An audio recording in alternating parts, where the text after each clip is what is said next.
Bismillahirrahmanirrahim. Kula nuwun. Assalamualaikum warahmatullahi wabarakatuh. Waalaikumsalam warahmatullahi wabarakatuh. Salam sejahtera untuk kita semuanya. Om Swastiastu, Namo Buddhaya, salam kebajikan. Selamat berjumpa dengan channel kami, yaitu Pakai Hati 202. Kami lagi silaturahmi ke tempatnya Abah Kos bersama para kesepuhan Tangerang, salah satunya yaitu kami ingin tahu tentang lebih dalam siapa sih Abang Kos itu gitu. Dan yang pernah saya dengar, saya lihat di YouTube itu beliau dari keturunan Sumedang Larang atau bagaimana. Kami ingin tahu lebih dalam. Monggo Bah, cerita. Saya ingin tahu sekali karena Abah yang saya tahu itu sebagai budayawan, seniman budayawan. Ya, assalamualaikum warahmatullahi wabarakatuh. Waalaikumsalam. Perkenalkan, nama saya Kostiawan Tadi Praja, asal dari salah satu daerah di Kabupaten Sumedang, yaitu di daerah Kecamatan Dharmaraja, Kabupaten Sumedang, yang dulu di bawah naungan Kerajaan Sumedang Larang. Yang mana sekarang saya hijrah ke Banten 2011, ya. Hijrah ke Banten. Di daerah Kampung Pasanggerahan, Desa Solear, Kecamatan Solear, Kabupaten Tangerang. Nah, datang ke sini, saya mencoba. Di situ kaki berpijak, di situ saya langit saya junjung. Ya. Apapun yang saya dapat, apapun yang saya terima di Kabupaten Tangerang, khususnya Banten, saya coba pelajari, saya coba kaji, saya coba ikutin alur yang ada di Banten. Yang alhamdulillah saya dalam perjalanan tempo 10 tahun, ya 10 tahun di Tangerang mungkin khususnya, saya pernah mencoba melawan Perda, bagusnya melawan Perda, yaitu dengan merubah hari jadi Kabupaten Tangerang dari tanggal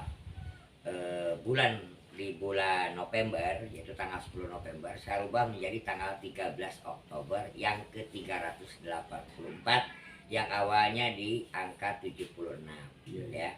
Dengan manuskrip yang saya punya, hasil pengkajian juga hasil pendalaman para profesor yang pernah datang ke sini, yaitu Profesor Dr. Mufti Ali, yaitu beliau adalah dosen di UIN Serang, ya, sama Profesor Dr. Nina Lubis, beliau adalah rektor di Unpad Bandung. Alhamdulillah hasil daripada verifikasi dan juga pengkajian ulang hari jadi Kabupaten Tangerang, alhamdulillah perjuangan kami sampai titik akhir, yaitu merubah hari jadi Kabupaten Tangerang yang jatuh di tanggal 13 Oktober, yang insya Allah di bulan di tahun 2022 ini yang ke-385, ya. Yang mana di situ ada keterkaitan 3 pahlawan, yaitu orang yang paling pertama datang di Kabupaten Tangerang, yaitu pertama yaitu Pangeran Suryadiwangsa, yaitu wakil daripada Kabantenan. Beliau adalah orang yang paling pertama, yaitu mendeklarasikan Banten sebagai wilayah Tangerang, yaitu Tangerang menjadi wilayah Tangerang berdiri, Pak. Jadi Tangerang tidak di bawah naungan Salakanagara, tidak di bawah penjajahan negara-negara yang lain, tidak membayar upeti ke kerajaan-kerajaan yang lain, yaitu berdiri sendiri dengan dipimpin yang waktu itu oleh Arya Wangsakara sebagai Arya Tengger ke-1. Yang kedua yaitu Arya Ciluwulung. Yang ketiga yaitu Pangeran Wiraraja. Yang ketiga, jadi cuma 3 dekade aja ya Tangerang ini. Yang kesininya diganti sama kabupatenan, yaitu dengan bupati pertama yaitu Pangeran Sutawijaya. Itu pertama Tangerang menjadi sebuah kabupaten. Dengan perjalanannya waktu, saya mencoba mengangkat Arya Wangsakara sebagai pahlawan nasional. Yang waktu itu ada pertempuran yang waktu itu pertempuran pertama pertempuran Lengkong, ya. Yang kedua pertempuran di Panongan, yang ketiga pertempuran di Balaraja. Nah, alhamdulillah perjuangan kami melalui manuskrip yang ada juga, Arya Wangsakara tahun 2021 diangkat sebagai pahlawan nasional, bukan pahlawan revolusi, pahlawan nasional. Nah, dengan demikian, dengan berjalannya waktu, karena memang dua perjalanan tersebut, di situ banyak dikenal orang. Bukan saya memperkenalkan diri, tapi banyak dikenal orang melalui sejarah tadi. Ya alhamdulillah, dari berbagai macam kalangan, dari berbagai macam suku, dari berbagai macam budaya, yang alhamdulillah juga hari ini pun saya kedatangan para sesepuh, para tokoh juga, ya para panutan saya, yaitu dari FKFPI. Ya alhamdulillah wa syukurillah, puji syukur sama Allah. Mudah-mudahan kita semua adalah rahmatnya Allah Subhanahu wa taala.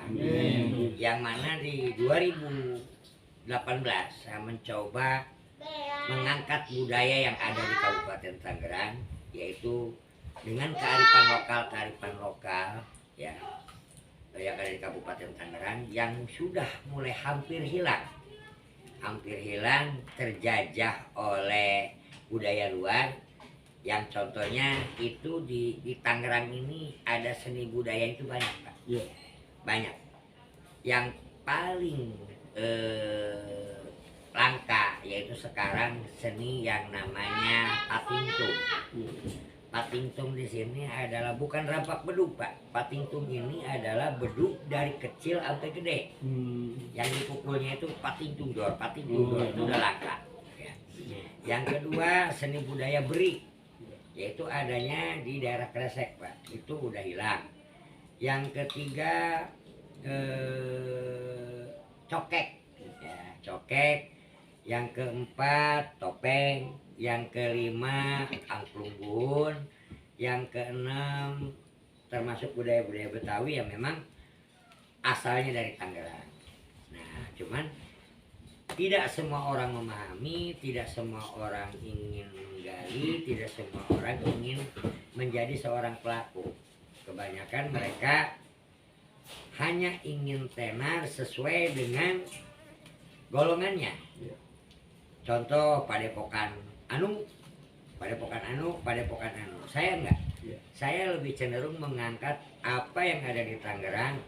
Umpamanya di sini ada padepokan, di suatu wilayah umpamanya di Teluk Naga ada padepokan anu. Saya angkat padepokan anu karena memang beliau ada yang punya wilayah.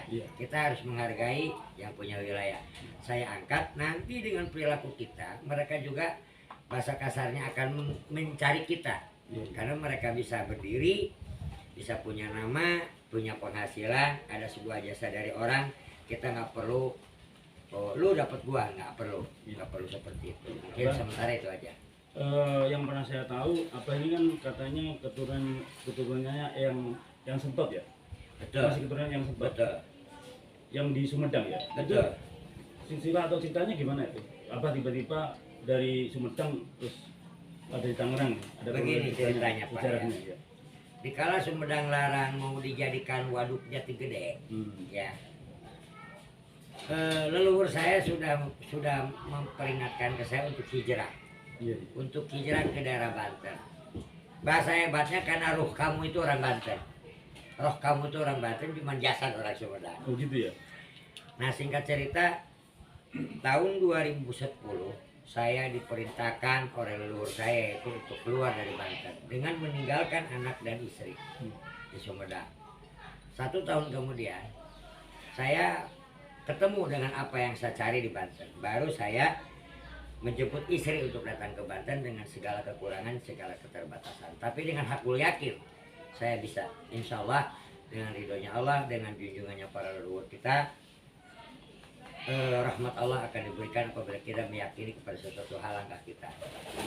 Secara pribadi saya teraliri oleh 2 darah. Dari ibu saya itu darah dari Panjalu, dari Pangeran Aryadi Muntul. Itu dari ibu, atau yang lebih terkenalnya Eyang Prabu Naya Genggong. Itu, tapi dia tidak punya gelar Prabu Siliwangi. Karena yang punya gelar Prabu Siliwangi itu cuma 5 orang ya.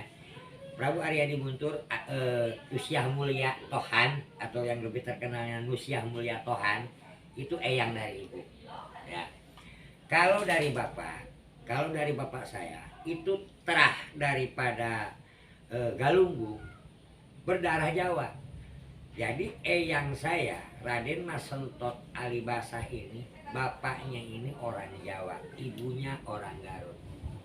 Bapaknya orang Jawa, yaitu orang Jipang, kerajaan Jipang. Mungkin kalau sekarang Panolan.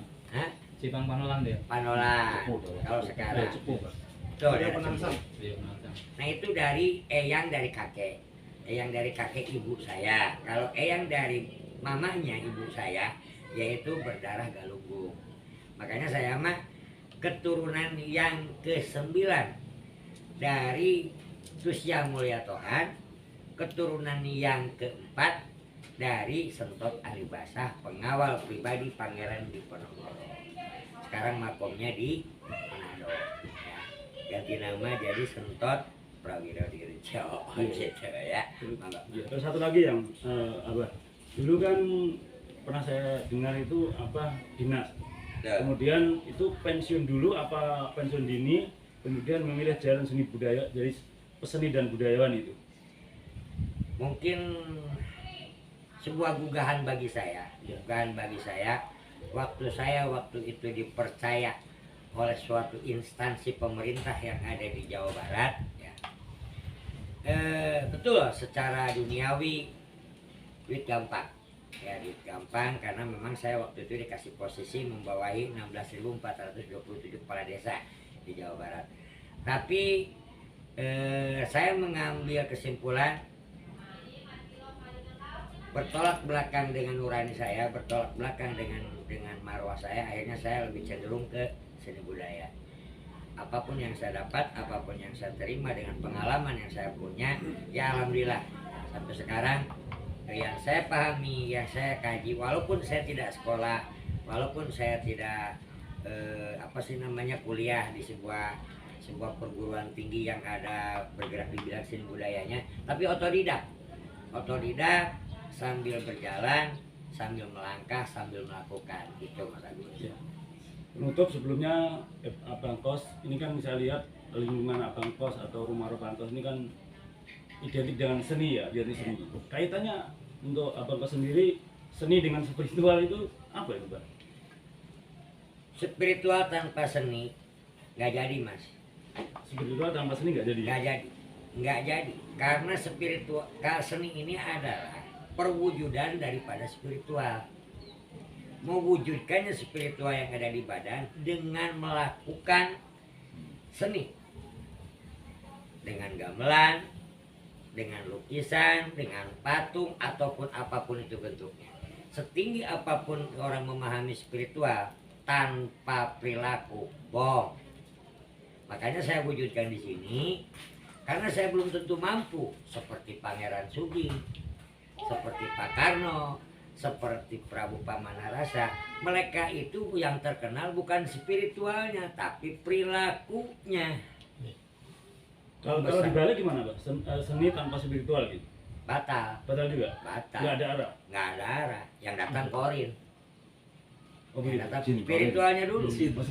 Spiritualnya dulu, nanti yang mengarahkannya spiritual itu kemana? Karena tidak setiap orang yang berspiritual dalam seni yang sama. Enggak. Contoh, Mas Agus seneng ke campur sari. Itu perwujudan spiritualnya. Dipaksakan untuk kedolaran, sampai berantem juga bakalan mau. Iya. Karena gua mampunya di campur sari. Ya itulah spiritual yang diwujudkan oleh seni, mewujudkannya dengan seni. Jadi kalau seni tanpa spiritual bohong, karena orang Yahudi pun hasil analisanya diwujudkannya dengan penemuan, itu dengan perilaku. Ya contoh dengan Thomas Alva Edison, seorang pemimpi, ya kan, dengan mengawali dia mengerami telur sampai jadi neon kan, ya berarti kan dengan perilaku bukan dengan spiritualnya. Makanya sehebat apapun orang spiritual tanpa perilaku batal. Gitu. Batak. Harus ada penggayatan serta pengamalan ya Pak. Pengamalan. Bah, satu lagi bah. Ini apa ini bah? Kalau orang awam nggak tahu ini. Ini mahkota zaman dulu atau mahkota dari mana atau apa ini sebagai untuk tanda apa ini? Siap. Ini kenang-kenangan dari seseorang ya, dari seseorang yang ada di daerah Myanmar ya. Yang waktu itu belum ada yang namanya Kamboja, Thailand, Malaysia, Singapura, Indonesia belum ada. Zaman dulu itu cuma ada Nusantara atau Sunda Archipelago atau Sunda besar atau Sunda kecil. Yang di dalamnya ada beberapa negara. Nah, singkat cerita, kebesaran Majapahit jauh sebelum Majapahit berdiri itu ada Singosari. Karena cikal bakalnya adalah Singosari. Ya, Singosari hilang, timbullah lebih besar yaitu Majapahit. Jauh sebelum Singosari ada Mataram kuno. Nah, ini dari Mataram kuno. Seninya bukan barangnya. Seninya. Makanya ada seni relief yang timbul cuman di Indonesia, Pak. Yang timbul itu di luar mah ke dalam. Filosofinya apa itu? Filosofinya orang kita ini banyak keluar sambil diem. Ya, berjalan tanpa lungo. Tanpa melaku. Gitu. Jadi orang kita mah banyak keluar ketimbang ke dalam. Akhirnya banyak orang kita mah banyak mewujudkan seni. Yang paling banyak seni cuma di Indonesia, Pak. Nah, inilah Karena dikeluarkan tadi ya. karena dikeluarkan, inspirasi Inspirasi dikeluarkan. dikeluarkan tadi. Makanya yang banyak relief keluar itu, yang menonjol itu yaitu cuma di Indonesia. Dengan adanya candi, Nanti ya. ya kan, dengan adanya artefak-artefak. Kalau di luar mah kan lebih ke dalam, Nah, lebih ke dalam. Gitu. Jadi dulu ini kenang-kenangan dari salah satu orang yang berada dari Myanmar, yang dalemannya orang kita, orang Sunda, orang apa, orang Jawa. Nah, mau Jawa Barat, mau Jawa Tengah, mau Jawa Timur, dulu mah Jawa, nggak ada perpecahan ya, nggak ada gitu.